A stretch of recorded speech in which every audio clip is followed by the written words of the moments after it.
I want to talk about the difference between Himalayan sea salt and just regular sea salt. Is there a difference? There is. It's a big difference. The great majority of both of these have sodium chloride. They both have trace minerals, but sea salt has microplastics or nano amounts of plastic. In one study, it showed that 90% of all the brands that were tested had microplastics. However, in Himalayan sea salt, zero plastics. Why? Because of the deposits that make up the Himalayan salt comes from an ancient sea before humans, before the pollution.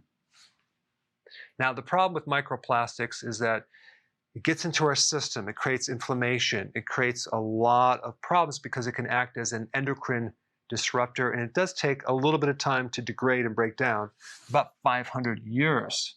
So what you need to do is limit your exposure to it.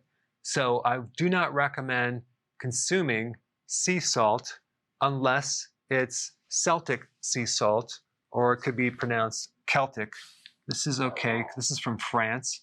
It's cleaner. There's probably some others that are fine too, but regular sea salt comes from the ocean, which is polluted, and chances are it will have microplastics, so you want to avoid that. Now, that then brings up the question about table salt. What about that? So the majority of the population is just consuming table salt. They have no idea that that too has microplastics, no trace minerals, just sodium chloride. It's bleached some of the time. They even add sugar to it some of the time.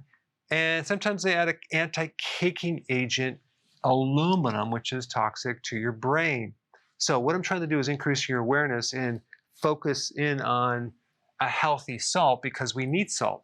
We need it to make hydrochloric acid in our stomach to actually kill off microbes, help us digest protein, and assimilate minerals. Our adrenals need a certain amount of salt. Our immune system needs a certain amount of salt. If we're low on salt, the risk of getting insulin resistance goes up. Salt helps with hydration.